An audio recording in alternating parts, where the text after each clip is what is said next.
So this is our Panel Information Forum. What I will tell you is that this is not news to some people, but it's probably been percolating for most people, and for some may not have heard it at all. Certainly, Alberta is moving towards panel information, identifying patients, making sure the information is current, and the use of opportunistic screening to make sure that patients receive the best health care that we can provide in primary and tertiary services. So, this is the kind of support that you can expect from the PCN, and that's what you need to know, is that we are here to assist with this. A significant portion of our proposed business plan is involved with PCN evolution. And you've heard me talk about the CAPE program, which I think is quite a snappy acronym for the Clinical Administrative Program Excellence. And the reason I came up with that is that a physician said to me, we already do quality work. What's quality improvement? So I came up with that snappy acronym, which has now evolved into PCN Evolution Pilot. So these are the various levels of support that you can expect from us in terms of panel process facilitation. So how do I get started? ASAP, TOP is on the team helping us with making sure that we're doing opportunistic screening in the most efficient way possible. Workflow assessment. So what do I have to do differently to accomplish this? And that usually is required. I can't imagine a scenario where you don't have to change your workflow to make things run smoother. Change management support. How do I get everybody on board? Medical home assessments. Where am I at in this process? So how do I establish my baseline? Quality improvement training. So how do you get into that evergreen cycle of plan, do, study, act? And then continuing with those improvements so that they're embedded in your practice. I think we have to pay for a few more dishes, but I'm not sure. And for the EMR, advanced training. So are we optimizing the technical program that we have? I would suggest not. I think that most offices are not. And we can support that. And data extraction and reports to inform physicians. So you want to know, how do I know that this intervention is working as well as I would like to think it is working? And that's from everything from blood pressure to tobacco cessation to quality of life to how effective is my health team, and that's just to name a few. And this is Joseph Jurin. And he is, I suspect he had hair before he embarked on process improvement, research and exercises, but he probably looked like Tobias before he engaged in this. Tobias, beware. That 80%, so this is how systems behave, and we're in a big system, that the performance is due, 80% of the success is due to, or failure, is due to the design of the program, and 20% of the performance is due to the efforts of the people in the system. So, I mean, I know you hear this, and it's one of those corny catchphrases. We don't want you to work harder. We want to all work smarter. Because you've only got so many hours in the day. You're working hard as it is. Why don't we optimize those? So it is my pleasure to ask Dr. Lilo to come up here as I untangle myself from all of these microphones, and she will talk about what's in your package and make some introductions. Thank you all. Have a wonderfully informative evening. I'd be remiss if I didn't also thank our pilot clinics. So we have our FCC, who will be participating in our panel management pilot, and I'd like to thank the staff and physicians from that clinic. We also have Dr. Ernst Gravenstein's clinic, who will be participating, and biggest thank you I have to make actually is to my own clinic, especially to my partners, Dr. Jeff Cernick and Dr. Lisa Penner, because I don't think they would have volunteered themselves for this pilot, but they're being dragged along because of me, so I thank them greatly for that. And I thank my staff who have already shown some enthusiasm through the early stages of training for this pilot.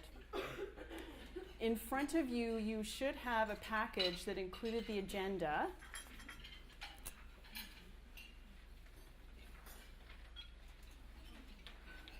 As well as the bio for our keynote speaker tonight, Dr. Tobias Gelber.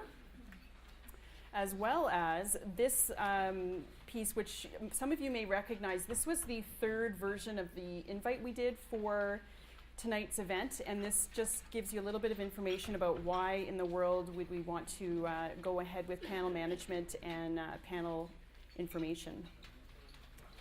There's also a poster that we've developed for people to be putting in their offices to try and improve the level of information to patients around what a PCN is and what particularly South Calgary PCN is, and that they belong to that PCN. And then finally, a PCN evolution pilot temperature check.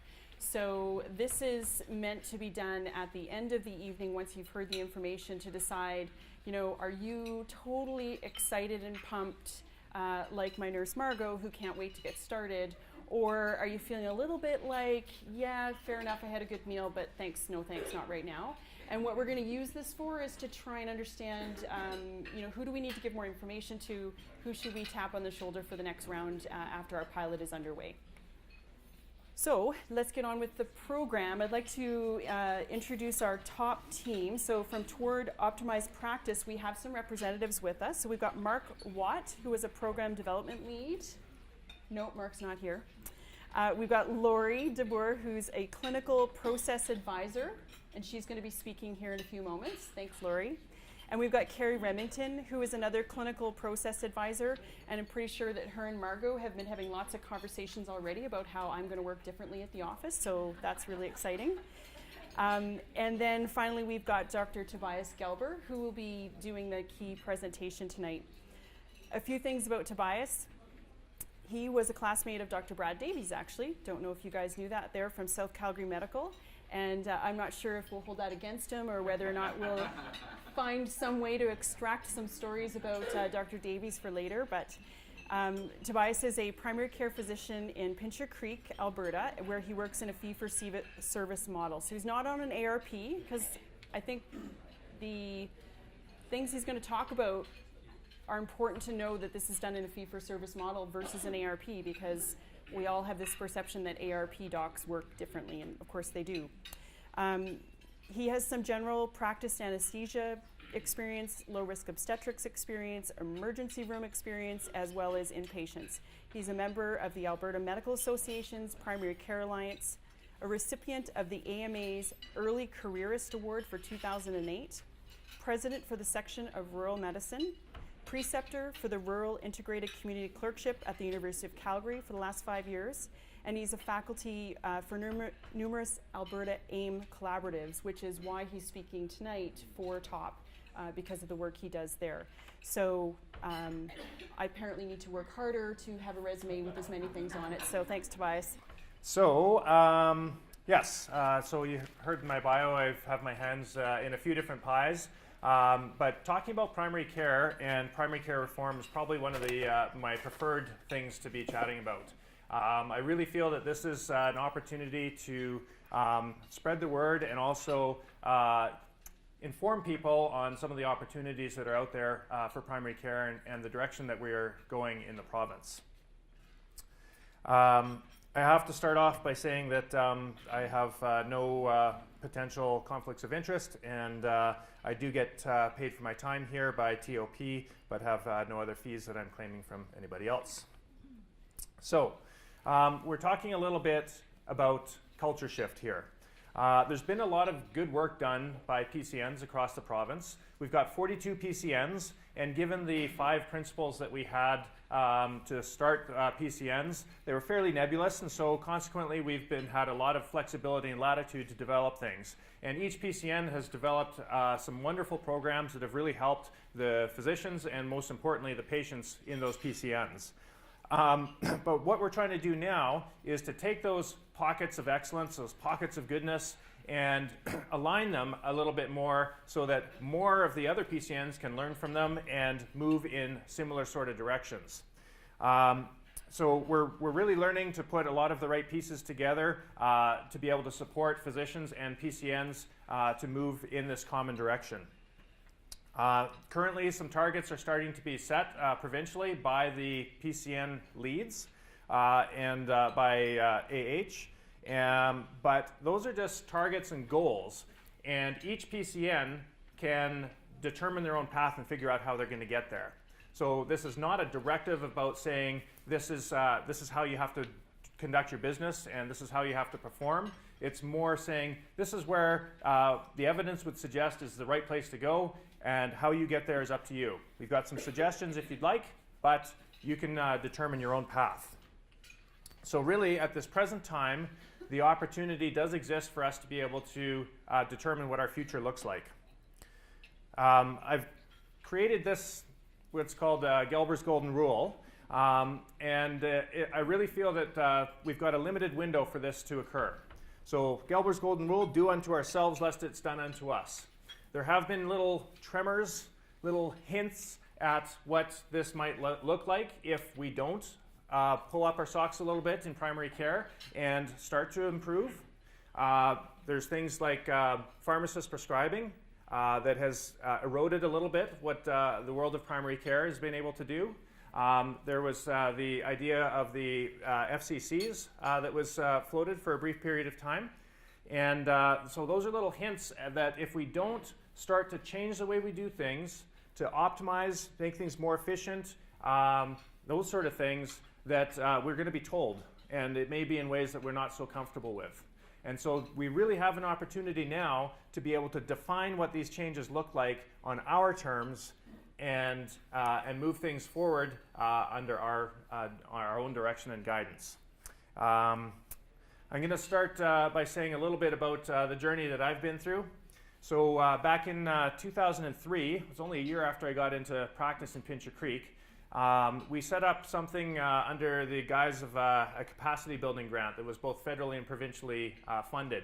We created something called a Good Health Team in our clinic. And the Good Health Team composed of a nurse educator, dietitian, pharmacist, and social worker. And so this Good Health Team was co-located. We sacrificed one of our exam rooms. All 4 of them were shoehorned into there. They were just kind of like sardines. But they were essentially an in-house program for us to be able to refer our chronic disease patients to for education and those sort of things. Shortly after that, primary care networks came into existence, and with that primary care network funding, we were able to then take that funding and sustain that team because our grant had run out. And that helped us in certain areas. Certainly our congestive heart failure readmission rate and admission rate and emerge rates went down because patients were better educated by using the team, much better than by using physicians alone. Some of our asthma visits were better, COPD visits were better, those sort of things. But we weren't seeing dramatic differences in things. We then went through what has turned into AIM. It used to be called Office Practice Redesign or Advanced Access, Mark and Mike show for those that might know Mark Murray and Mike Davies. And we started learning about looking at processes in our clinic, and we started re-examining some of those processes. And from that, we then developed this idea of the panel manager, also called POETS, CAPE. There's a variety of different things. And once we started implementing those sort of roles within our clinic, we really started seeing dramatic increases. We went from a clinic-wide mammography screening rate of 38%, which was about the provincial average. And within a year, we'd gone up over 90%, and we remained there. Same thing with pap smear rate. I think we were around 43% for that one. That was about how many women put up their hand, voluntarily came in, and when they came in, we did a good job of screening them. We had the pap smears and the mammos done for those that came in, but there was no mechanism for those that weren't coming in for us to reach out to them. And by using these programs and creating this role within our clinic, we were able to dramatically increase the rates of screening of our patients up into the 90s for some of these things. And then from there, my journey's taken me into working for Alberta AIM, doing some of the collaboratives and that sort of thing, and now talking to you guys about the panel workshops and those sort of things. So that's a little bit about my background through this work. So we're talking now about shifting from episodic care. Patient comes in, presents with a problem, and unless they book for a physical or something like that and get their screening work, that typically doesn't happen. We're now moving to much more comprehensive care. And there's loads and loads of evidence behind this. You will have heard the term, probably, the medical home. And really, the medical home is a family practice defined by its patients as the place that they feel most comfortable, most at home, to present and discuss their personal and family health medical concerns. It's the central hub for the timely provision and coordination of a comprehensive menu of health and medical services that patients need.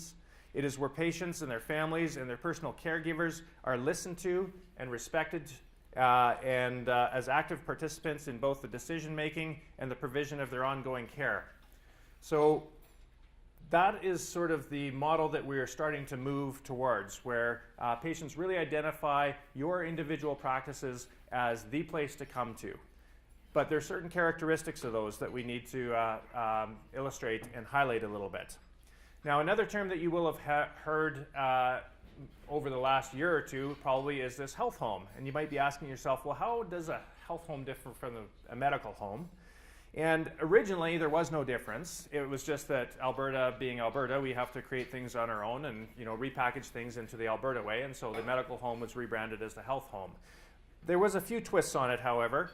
And so we can start to think of it more like this, where the medical home is your guys' individual practices, where all the magic happens with the patients.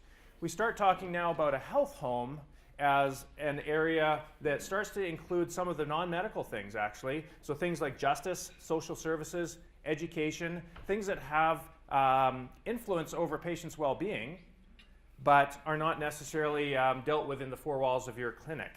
And so when we start to create formal linkages, either through your office or through the PCN to some of these other agencies, we then start to really develop a health home where we can reach out to, say, justice and, for the repeat offenders, be able to maybe intervene a little bit to be able to make some differences on their incarceration rates and that sort of stuff. Figure out what's the root cause of all this, and then make a difference to the patient's overall lives. Because we know if they just dealt with them, they're into the penal system and then out and then in again and then out, and we deal with them when they have their sore toe or their depression, but there's no coordinated approach to any of that. And if we get to their underlying cause that they're unemployed or they've got a chronic mental illness or something like that, and we can deal with that, we actually can probably address both their healthcare needs as well as their problems with the legal system and that sort of thing. So that's the main difference between the health home and the medical home, if you're wondering about those terms. So the medical home is very well defined in the literature. The medical home that we are referring to for the most part here is based off of the College of Family Physicians vision paper that was put out in September of 2011. It's available online. The link is there at the bottom. And it goes into pretty good detail about what the medical home is. Very briefly, the medical home consists of 10 different pillars that support it. And so these pillars are outlined there. So they include being patient-centered. They include that every patient has a personal physician, identified as the most responsible provider by both the patient and the physician. Team-based care, timely access, comprehensive care, continuity of care. So that means seeing the same provider, or at the very least, the same medical home for most of their care. It means having solid electronic medical records and IT supports, and then system supports and education. And that can be education of the staff, education of the patients, but also education of the next generation of both physicians and non-physicians. As you guys working in PCNs are probably increasingly aware, we have a need for more and more allied healthcare professionals to be working alongside us in our medical homes. And there really are no formal training programs for those allied healthcare providers. And so using our medical homes to be able to educate some of our allied healthcare professionals about primary care and how to practice outpatient primary care can also be one of the really good roles for our medical home. These, in Alberta, PCN evolution is built on these same pillars. So essentially, you can take that medical home image, and you can just superimpose PCN evolution on it, because essentially the principles that PCN evolution is trying to introduce through the primary care networks is how to support member clinics developing into medical homes. So what are the goals of PCN evolution? Well, it all begins with the patient-centered model. So here's the patients in the middle. Albertans will be knowledgeable about their PCNs and about their health homes. Every Albertan will have access to their family physician, has a family physician and a health home. Those will be linked so that they will, the patients will be linked to their health homes and to their family physicians. They will be attached or formally rostered, or maybe informally rostered or paneled. There's a variety of different ways, a variety of different terms, and we'll get into a little bit of those details a bit later. Patients will have timely access to their medical homes and to their physicians. Patients will be supported by a team within their medical home. That's another one of the goals. Another goal is that we will then be able to integrate social and community services to be able to better serve the vulnerable populations that our medical homes are providing services to. Seamless and efficient transfers of care will be an integral component of this. That means transfers of care into and out of hospital, as well as to and from specialty care. There's going to be increased accountability, and that will come through measurement. So we'll be able to measure things like rates of hemoglobin A1Cs, and we'll be able to measure screenings of colon cancer, mammography, cervical cancer screening, these sort of things. And there'll be potentially certain expectations that patients will be able to have about when they attend their medical home, that these sort of things might be able to be offered. Another PCN evolution goal is that these teams will be adequately financed through likely PCN, but maybe through some other sources of income. Currently, as you all know, we were at $50 a head for a long period of time, and then a couple years ago got up to $62 a head. But all the evidence would suggest that in order to fully fund a robust PCN or robust medical home, that we may need significantly more dollars per capita to do that. And so that's one of the goals as well. And then a robust IM-IT system. You cannot do these changes and these measures without having a robust IM-IT system. And as you all know, we are in quite a period of flux right now with respect to IM-IT. So why are we focusing on all this? The main reason is that it's better for the patients. There's oodles of evidence out there to say that when we practice good quality care with good access, with good continuity, that we have outreach, that we get much better outcomes for our patients. That's number one. Patients stay healthier. Cost is cheaper to run the system, and in this current fiscal environment, that's important. That's not the only reason, that's not the driving factor, but that is important because, again, things will be done to us if we can't keep costs down. And for us as practitioners, it is more satisfying to provide care in this kind of manner. So all sorts of reasons. So why are we focusing on panel then tonight? Well, panel is one of the foundational pieces to developing a medical home. It's the denominator for everything that we do. When we look at improvement strategies, and so this is a slide over some of the necessary things that need to be in place for an improvement journey, panel is sort of one of the foundational things. We can't get up to the things like getting excellent access and better care coordination if we don't know who our patients are. And so as a foundational piece, we're going to be talking tonight largely about panel and how to do it. So a couple more reasons why panel. Panel does create the strong ties between patients and their providers, and it's the foundation for continuity. When a patient sees the same provider time after time, we get better outcomes, better patient and provider and staff satisfaction.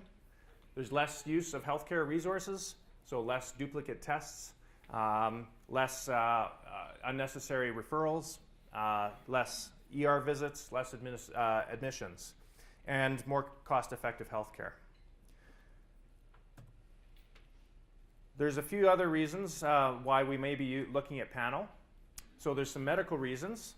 So from a screening and preventative care, using a team to take on screening, if you know who your patients are because you've defined your panel, you can much better design that team to support the patients. So for example, if you're up in Fort McMurray where they've got a very young population, lots of maternity patients, it may be better to have a maternity or prenatal nurse on your team, as opposed to being down south in Lethbridge where we have a much more of a geriatric population. Having that same maternity nurse may not be as useful on your team, but having diabetes educator, maybe an obesity specialist or something like that may be much more useful. Chronic disease management, again, if you have your panels, you can then start to mine those panels and develop registries. So out of my 1,260 some patients that I have, I know that I've got 86 diabetics in my practice. And so when you mine your own data, you can then figure out, well, do we need some extra help to manage these diabetics? Do we need a plan to manage these diabetics? And you can, again, form your team around that. Quality improvement. So you can figure out what areas are important to you with various quality improvement measures. And so again, knowing your panel and knowing where their problems lie allows you to focus on certain areas. So for example, Tabor, when they were going through and doing their quality improvement work and knew their panel, they could see that they had a huge problem with asthma. So they developed an asthma program, an in-house asthma program, didn't have to rely on AHS to be able to provide that support, and were able to dramatically reduce their asthma admissions to their emergency hospital or to their emergency department. So you can, by knowing your panel, knowing what's going on, you can focus on various quality improvement measures. And then, of course, improving patient outcomes. That's why we're all here. And by using your panel, knowing your panel, you can dramatically make improvements there. Outside of the medical aspect, though, there are other reasons why people may want to do panel.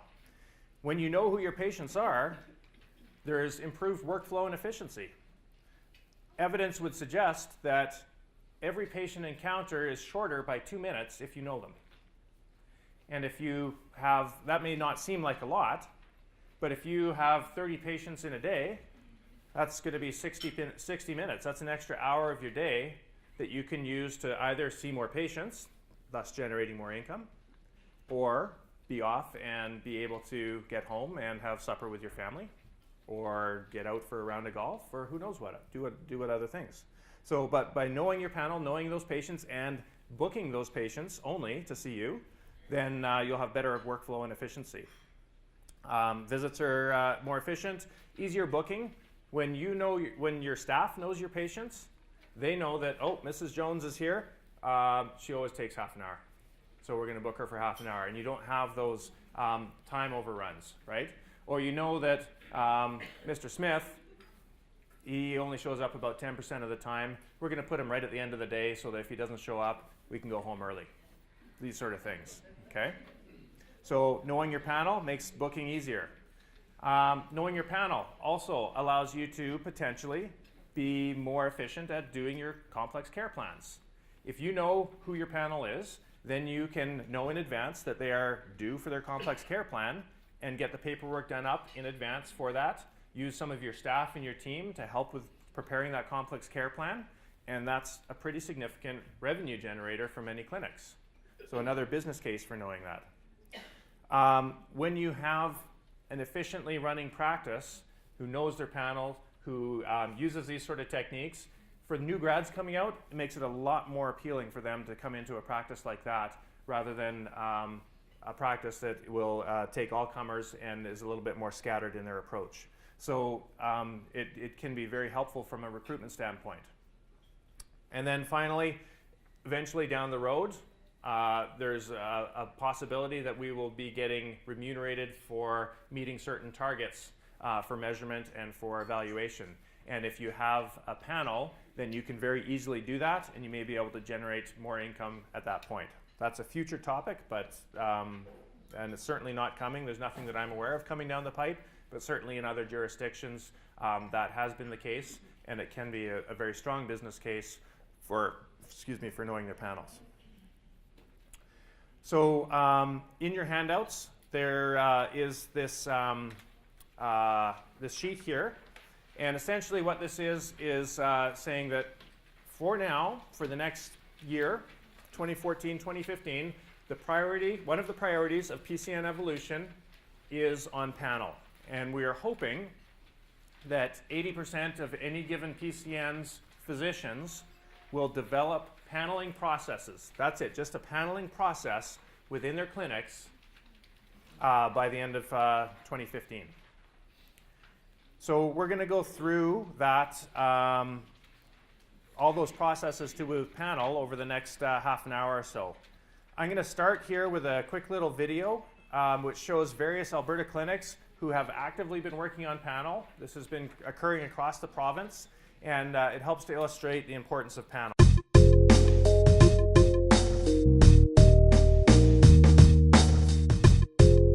Our ultimate goal is always providing the best care that we can for our patients, and we feel that the panel management work that we've been doing has really allowed us to focus on doing some of this work for patients who don't come in regularly or don't come in at least for screening type of appointments. So I feel like we're really doing our best to provide the best care that we can for these patients. The feedback I'm getting from physicians about the role of panel management, or our panel management team, is that they feel like they are being supported in their work and that they're not responsible for having to remember every little thing that needs to be done on a patient when it needs to be done. So they may be focused on something more acute that the patient's in for, and yet they can rely on the clinical assistants or the panel managers to be looking in the background and finding out what else needs to be done, and actually organizing it all and printing off the requisitions and ordering some of the tests and having it all ready for them. And so I think it's saving them time, and it's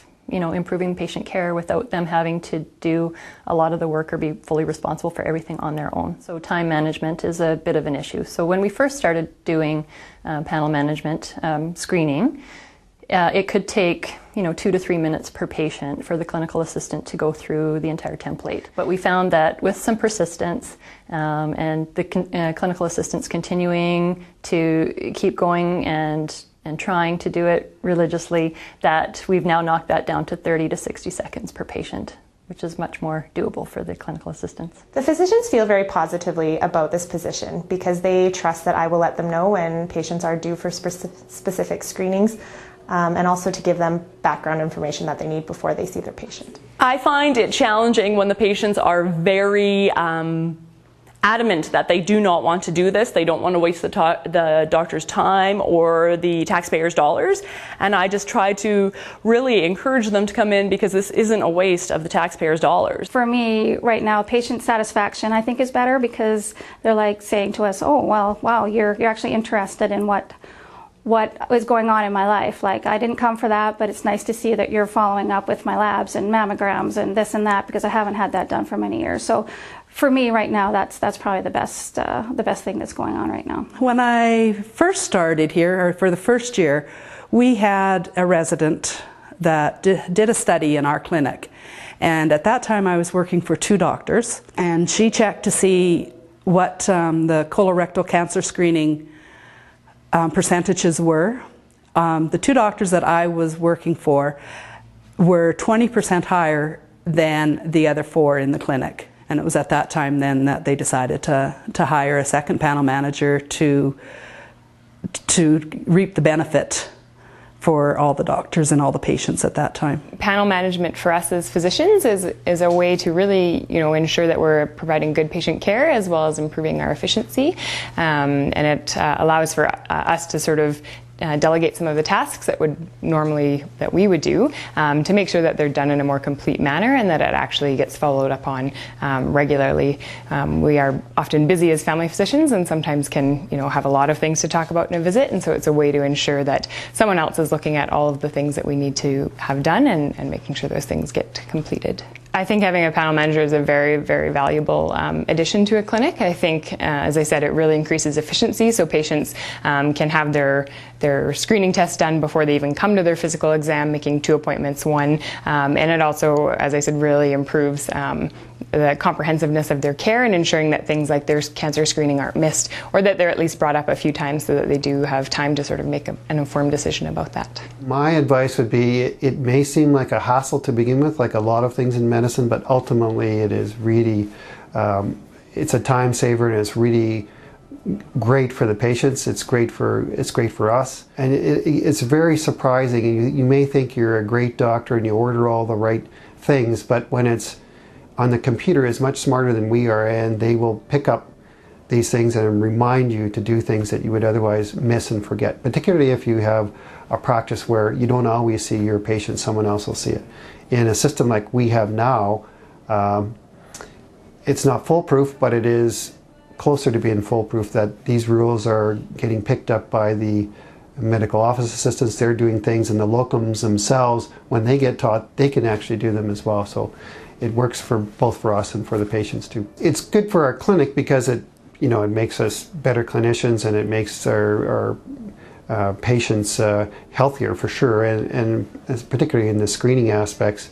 Our data shows without a doubt they're getting their screens done more often, and if they get their screens done more often, they're going to be less sick, they're going to end up in hospital less often, etc. We also have med reconciliation, and for the same reason they will have less trouble with their medication when they're discharged from hospital as well.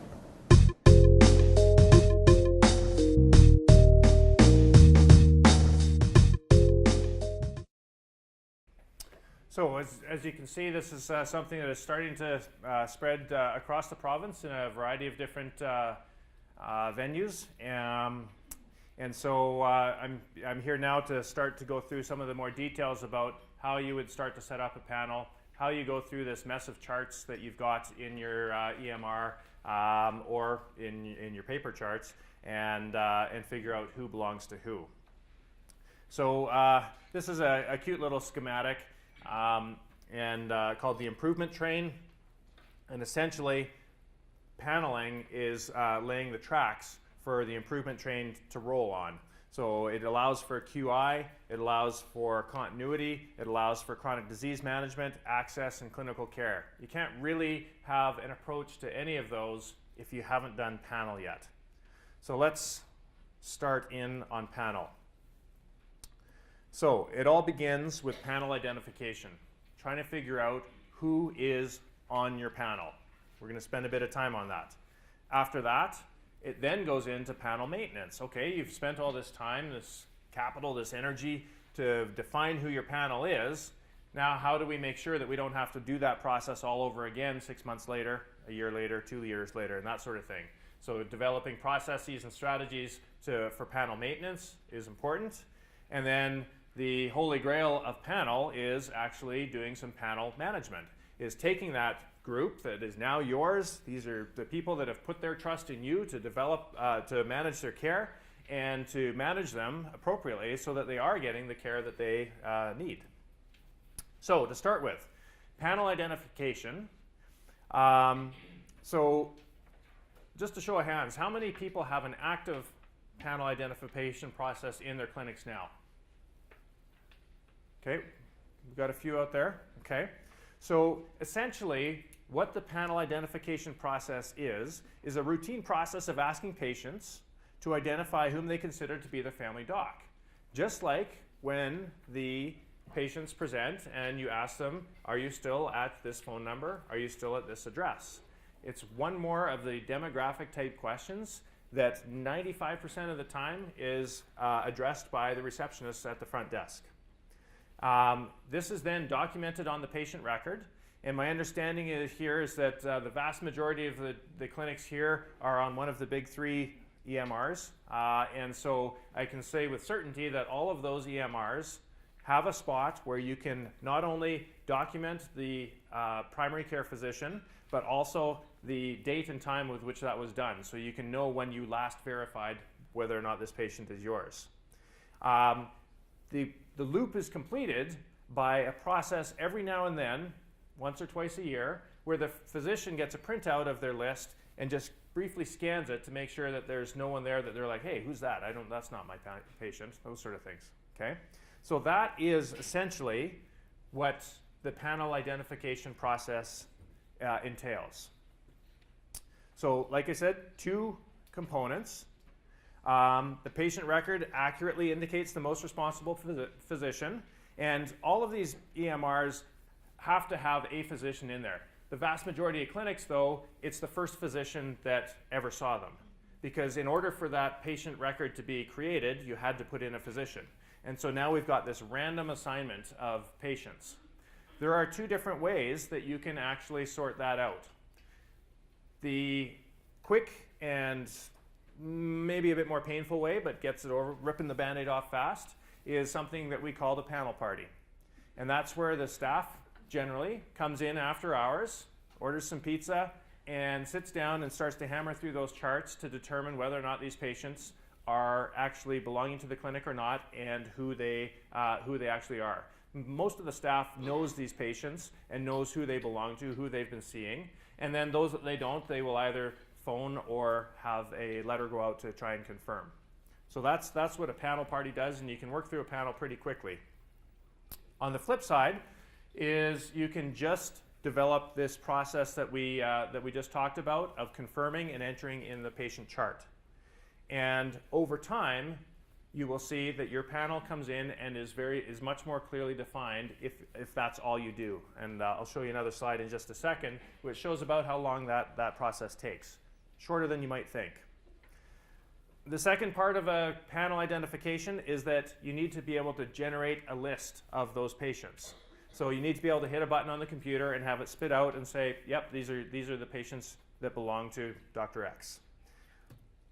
This is real data from the Griffiths Clinic in Leduc. And so what they did was they looked at and tracked who presented of their panel over an 18-month period. And so the first data points all the way up to 18 months are real data, and then it was just a projection out to 36 months. And so essentially it showed that after 1 month, already 20% of their panel had come in. By 4 months, over 50% of their panel had come in. By 6 months, 2/3 of their panel. 1 year, 85% of their panel had come in.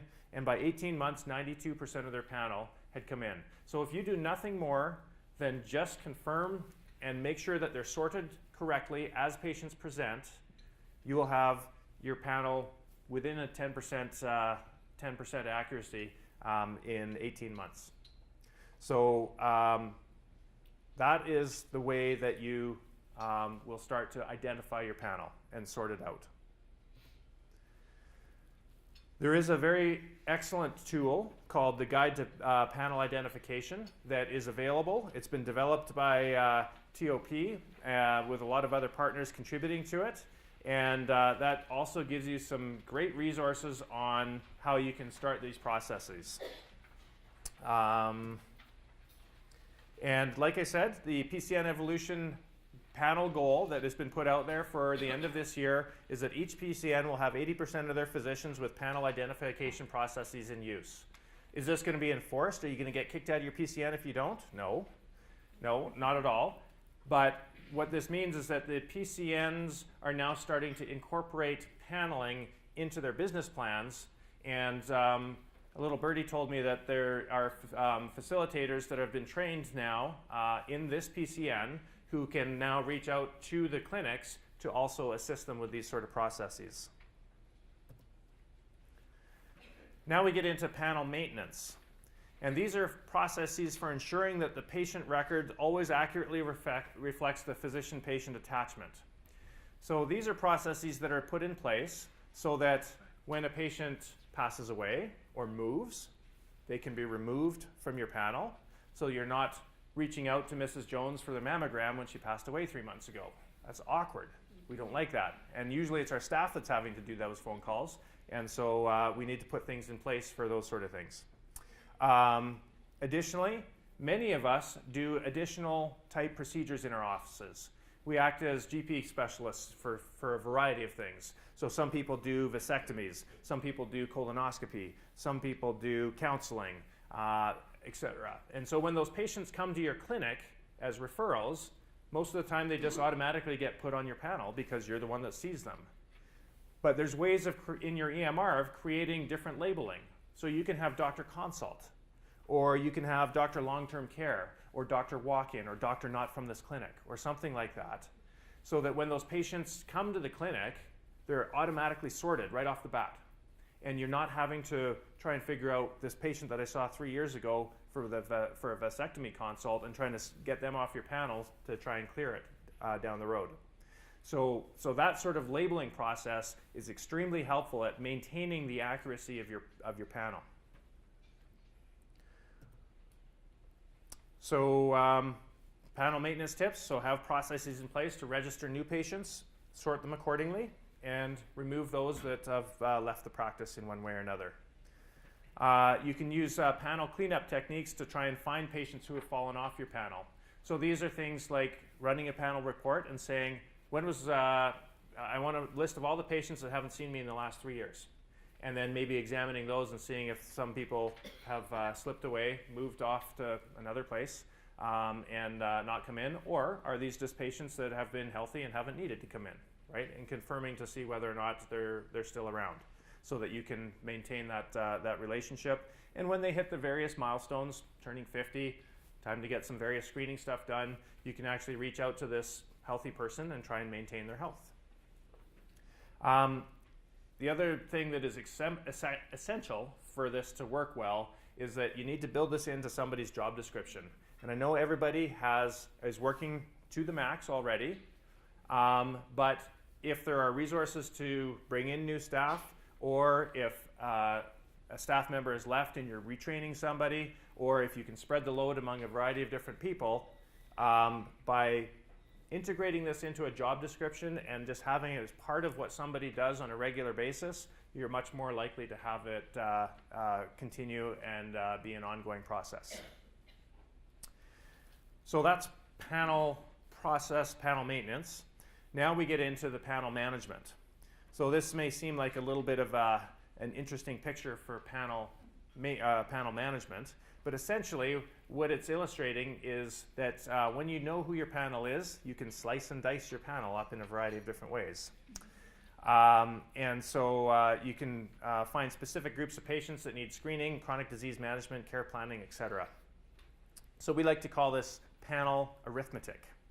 And so our panels form the denominator for essentially everything that we do. So we've created the denominator here, and then we can start to slice and dice up our panels into very specific patient groups. So that's now the numerator. Many people don't like math, so we have a pictorial version of this. And so essentially this is your panel on the bottom. And if we were to slice and dice our panel, we can say of my entire panel, this is my group that have type 2 diabetes.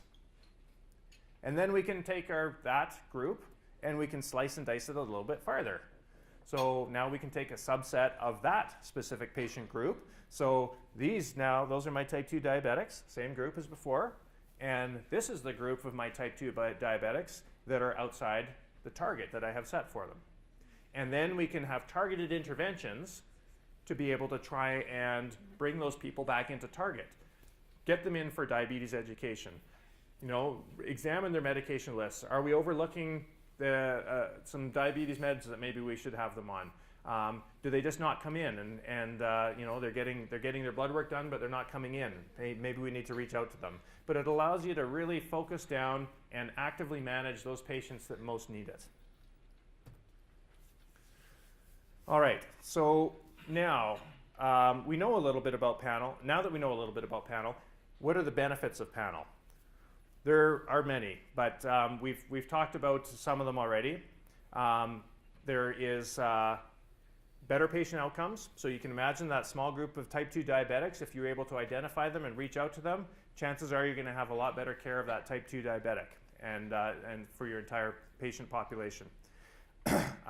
So there's less tests, less duplication, better outcomes, less handoffs, and less med errors when we know who our panels are. Efficiency is improved. As I said, 2 minutes less per patient, not having to introduce yourself, not having to review a chart, hear old history, that sort of stuff. And much better patient satisfaction. Patients really do like to be able to come into a place that they know, And so patient satisfaction goes up quite a bit.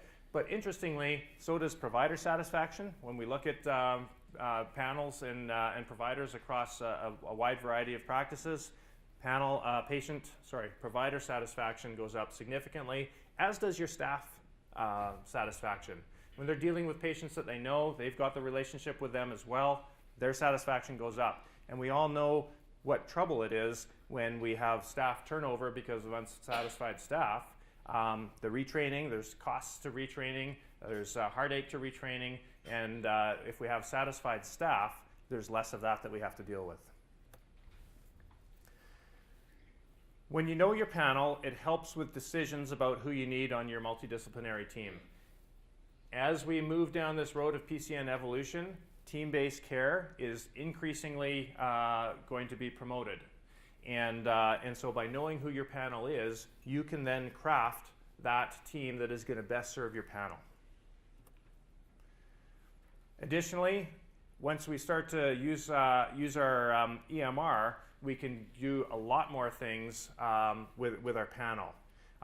This is where we can really start to mine that data set and create the registries, find the patients that are overdue for stuff, and reach out to them. We've got, historically, the dentists have been way ahead of us. They would always be able to, send out that tooth-shaped letter and saying that it's time for you to come in for your screening. Well, we can now really start to do that for a variety of different screening maneuvers when we start to use our EMR more appropriately. Most of us use our EMRs mainly as an electronic paper chart. We still type in the patient stuff, look up their labs, and that's about it. But if we start to then take a look at our entire panel and do population-based management and screening, then we take it to the next level and we really start to use them and maximize the benefit from them. TOP has developed tip sheets for each of the EMRs that are out there.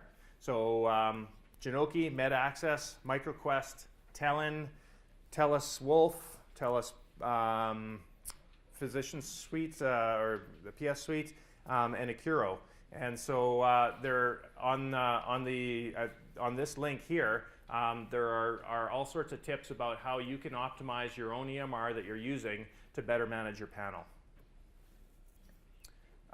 This is a short little video that demonstrates the impact of identifying and managing a panel in the Vulcan Clinic.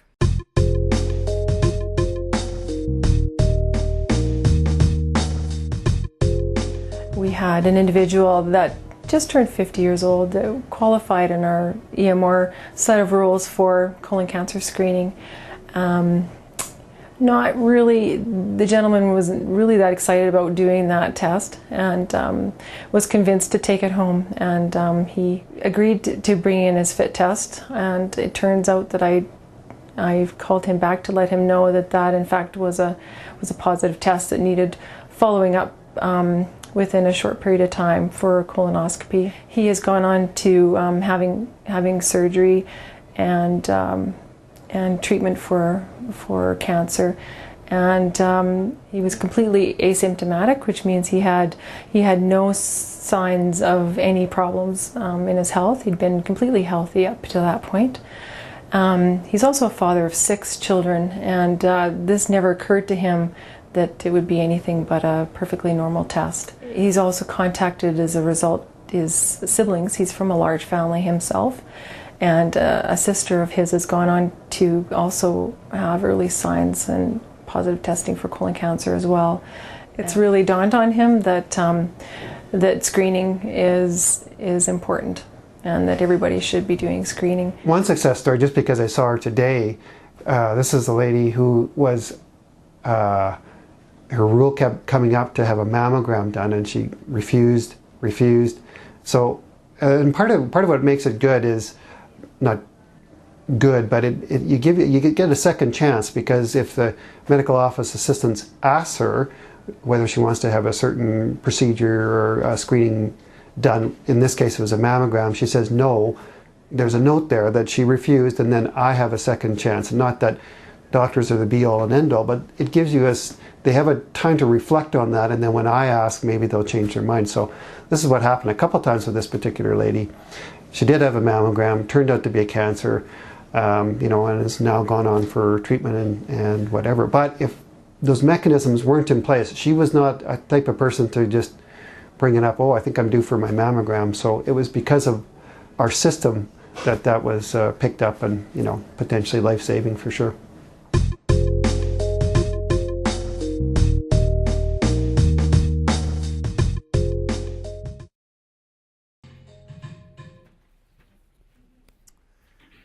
All right. So once we have our panels, like I say, this is the denominator by which we can now measure things. And for any kind of clinical improvement that we want to do in our practices, we will need to be measuring. So you'll measure things like, what is your current mammogram screening rate, colorectal screening rate, screening for diabetes, etc. And then you can put processes into your clinics to start to change those sort of things. There's all sorts of tools out there to help you with these processes. It may seem daunting at first, but I tell you, it is a bit infectious. Once you start seeing improvements, once you start getting some stories like these guys have, then you start to say, oh, what else can we do? How else can we do this? And I tell you, the processes that you use for one thing, be it mammograms, is about 80 to 90% the same as it will be for screening for diabetes or for pap smears or something else. So you're not having to reinvent and create brand new processes all the time. You just modify this one that has worked well for you and start to use it for another one. And gradually, the scope of the things that you screen for, test for, and manage starts to grow and grow and grow. Additionally, this really does help to engage your office staff. In my clinic, for example, the LPN, who is our panel manager, she's the one that reaches out and talks to the patients. And so when I get my numbers back, they're actually not really my numbers, my name's on it, but they're Laura's numbers. Laura is the one who has done all the work to bring our percentages up from 43% mammograms up into the mid-90s. And so the staff is really engaged because they start to feel that they've got a much more active role in managing and maintaining the health of this patient population. So it really helps to not only engage the physicians, but also the staff as well. One tool that's out there to be able to help you with starting to establish some of these processes is the ASAP program. For those that don't know it, it's the Alberta Screening and Prevention Program that's administered by TOP. And the initial data from them shows that at least 30% of patients don't present for screening. It's probably significantly higher in certain practices. And by using a panel and creating a panel and then managing it and reaching out, you can ensure that as many patients as possible are managed. So I'm going to stop here, and I will turn it over to Lori. A couple of offerings that we have from Toward Optimized Practice is training and improvement facilitators. And as recent as last week, Wednesday, we have some graduates from your PCN and your clinic as improvement facilitators. We had 10 participants in training last week, and I know that these individuals are very, very eager to get going. They have been had some extensive training on the model for improvement and quality improvement tools that they can strategize and use in the respective practices and clinics to move forward on effectiveness and efficiency with the teams. They also had some training on facilitation skills and actually quite an in-depth discussion on panel. And you can see that this panel isn't just something that's brand new in thinking in terms of South Calgary. Not at all. For the first time in, I think, 30 years that I've been involved in healthcare, we've got everybody going in the same direction.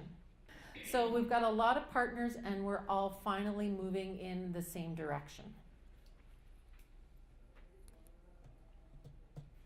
All right, so I think there's lots of questions. There's lots of opportunity for discussion here, and there's certainly lots going to be happening here in South Calgary in the next few days, weeks, and months to come. Let me just back up one slide here. We've spoken to this at one of our other forums, which was linking learning to practice, where you can earn 2 Main Pro C credits for formulating a question around the content of the forum today and going through that process, and that's on the CFPC website. So if you want to get some credits for tonight, that's the way to do it. So we thought, because so many of the stories around panel come from rural areas, and that's a little bit been out of necessity. There is this work happening in urban centers as well. We just don't have speakers from those sites yet. But I thought it might be illustrative to just show you a few slides of what I was able to pull with my nurse and with Robin from the PCN. Because, you know, like, I'm the rock star of the PCN, right? Because I'm the medical director, so I'm already doing this all right. So let's take a look and see just what I'm actually doing. So what we did was we pulled, because I know my panel, I pulled a patient panel. So what this shows you is that if we look at all of my patients, sorry as I make PowerPoint work, some have moved, some have changed practices, and sometimes I know about that, but not always. Some may be in long-term care. And how are these patients recorded in my EMR? Well, right now they're still recorded as Dr. Christine Lilo's patients. So why am I keeping them active? Because if I'm going to do this kind of work, obviously I'm going to be looking at the wrong ones. So if you look at the pie chart here, we've got quite a large number of patients that have not seen me for 6, 5, 4 years. So are those actually still my patients? Are they relevant to my practice anymore? I can look at the list and actually tell you great stories about a lot of the patients that haven't been in to see me for 7 years, but I would argue they're not actually my patients anymore just because I know their story. So the other thing we looked at was patients who are in our charts as sample physician. Sample physician doesn't actually work with us. It was just something that happened when we converted from NMS over to Wolf. And so what should have happened is those patients should have been indicated as belonging to one of the 3 doctors there. And so we've got around, Robin, help me out here, I think around 5,000 patients in our charts that are listed as sample physician patients. This doctor does not exist. But quite a large proportion of those in blue here have not been seen at the clinic since we've been on Wolf. There's not a single chart note. So these patients don't belong to us, but they're on our chart as active patients, so we need to do something about that.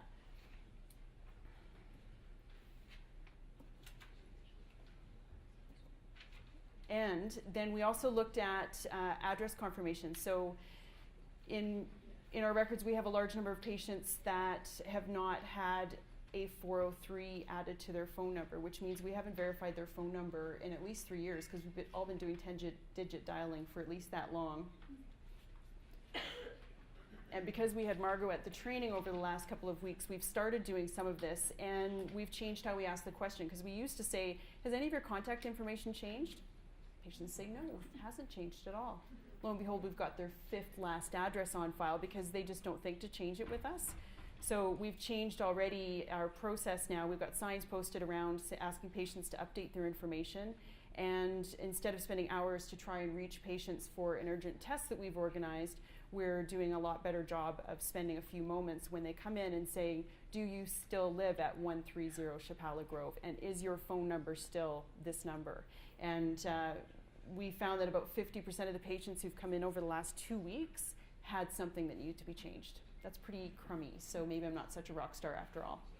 And one of the things I started doing after going to a conference last year where Dr. Brad Baylor, who's another one of the top speakers on this was I started using a problem that was called colorectal cancer screening.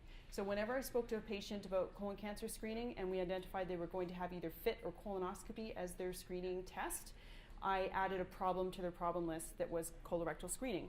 So now when I see that on the chart, I know I've had a discussion, and in the notes I've decided what we're going to use for that screening for that patient. So now I can pull up this pie chart that says for all of the patients that are listed as Dr. Christine Lilo's patients who are over the age of 50, how many of those have come in, and I've actually put that as a problem. So right now about 41% of the patients that should be having colon cancer screening in my practice, I've asked that question of, and that's just over a short year, and that's without really having a definitive process in place that included my staff to help me out with that. So you can see how quickly you can do a better job of that. So a big thank you to the team for setting up the information, and I want to just speak as well, actually, before I forget, with regards to PCN education for the community. Chrissy Worth, who is our communications advisor, she sits on the PAN-PCN communications team, and the poster that we spoke of at the beginning of the forum tonight that's in your packages is actually speaking to that question, is like, did you know you belong to a PCN? Did you know your physician belonged to a PCN? What does a PCN do for you and with you? And there's a big move in the Calgary zone to be doing a much bigger media blitz on that. So we will be working on that specifically in the Calgary zone. There's more happening provincially, but it's a slower wheel to push, so we've got a little bit more influence here. We also have a publication called Health Matters that has previously just been something we published ourselves, which goes out to the community. You may see that in your offices, hopefully. We're going to now actually, rather than being a standalone magazine, be a separate magazine within Apple Magazine, and so our distribution will go up to what number, Chrissy? So 50,000 people will be getting this magazine now, and there's a segment of that that's specifically about PCNs and what we can do for patients. So we're hoping that that community engagement will improve. So thanks to the team for helping set up tonight's talk and getting things organized. Thanks to all of you for coming and listening. Please make sure that you finish your evaluation form for the top team that Lori had you do at the beginning. Please also fill out your evaluation, letting us know if you're super excited, do you want to be the next team up after I drag my team through, and what your timelines are for that. And don't forget to fill out your remuneration forms as well. So thank you for coming.